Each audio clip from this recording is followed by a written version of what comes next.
Isabelle Fronlim, bonjour. Bonjour. Merci d'avoir accepté cette interview pour Necoe TV. Pouvez-vous vous présenter?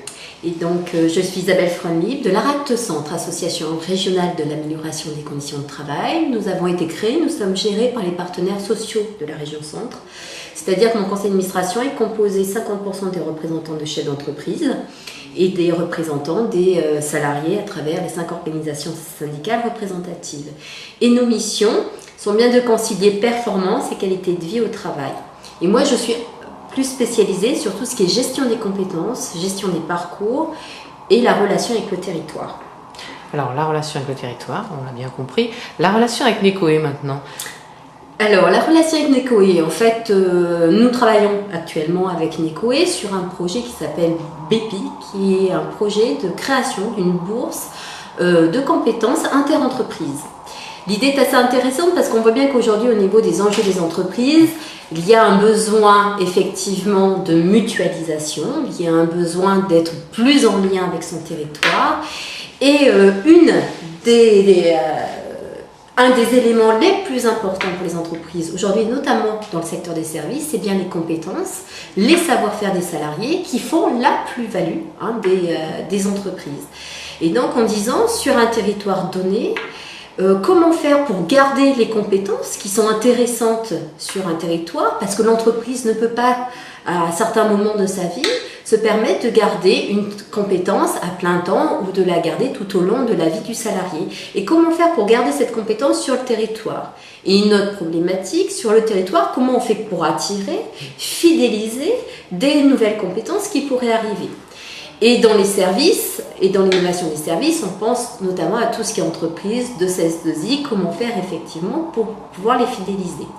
Et donc l'idée c'est ça, c'est d'arriver à mutualiser sur un territoire, et dans BEPI est en expérimentation sur l'Orléanais, pour mutualiser entre entreprises des compétences et des salariés. Donc là actuellement nous sommes essentiellement sur l'élaboration. Et donc, je suis là en appui technique au niveau de Necoe, mais on travaille aussi avec les acteurs principaux du territoire, c'est-à-dire les chefs d'entreprise et les chefs d'entreprise de service. D'accord. Concernant le partenariat avec Necoe, vous procédez comment au quotidien? Vous travaillez sous forme de réunion, sous forme de... Donc effectivement, oui, donc nous avons fait tout un travail effectivement d'élaboration. Qu'est-ce qu'on voulait y mettre dans cette bourse de compétences? Et pour savoir ce qu'il fallait qu'on y mette, il fallait qu'on aille voir les acteurs principaux, c'était les entreprises. Donc il y a une enquête quantitative par internet qui a été faite, et puis il y a eu des entretiens menés avec soit des DRH, soit des chefs d'entreprise, pour savoir qu'est-ce qu'ils avaient, qu'est-ce qu'ils recherchaient aujourd'hui sur si on créait une bourse de compétences. Qu'est-ce qu'ils avaient besoin? Est-ce que c'était un recueil de mini-CV? Est-ce que c'était un salarié à temps partiel? Est-ce que c'était des besoins de recrutement, des besoins de formation? Donc c'était ça. Et à partir de là, donc on a réuni des chefs d'entreprise, et il y a 2 thèmes qui les intéressent de travailler à travers la bourse de compétences. C'est le transfert de compétences sur un territoire, et qu'est-ce qu'on entend par le terme territorialité? Comment le territoire peut être un marché socio-économique en lui-même. Et en quoi cette démarche est innovante? Alors cette démarche est innovante parce que la gestion des compétences dans une entreprise, c'est essentiellement interne.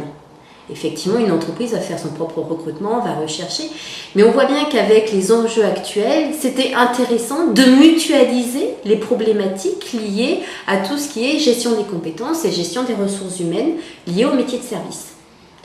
Donc l'approche innovante est bien dans cette logique de mutualisation et de mettre en commun. Ça veut dire qu'il y a des échanges directs d'entreprise à l'autre sur les besoins ou les nécessités de compétences sur le territoire. Et cela ne pose pas de problème aux entreprises de mutualiser justement leur main-d'œuvre?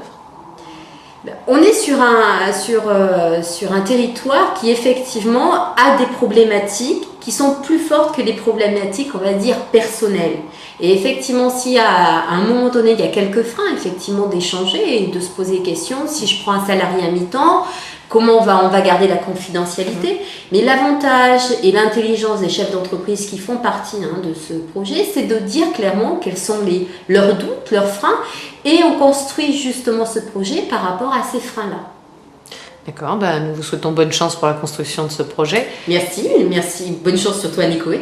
Avez-vous quelque chose à rajouter sur, on va dire, le futur de Necoe? Comment vous le voyez? L'innovation par les services, on en parle beaucoup. Alors pour moi, je pense que c'est vraiment une structure, un cluster qui a lieu d'être, parce qu'on le voit bien, moi qui suis régulièrement dans les entreprises, le service, c'est quelque chose qui se développe, que ça soit dans les services à la personne, dans les services aux entreprises, et on voit bien qu'il y a besoin de soutien des entreprises sur ce thème-là.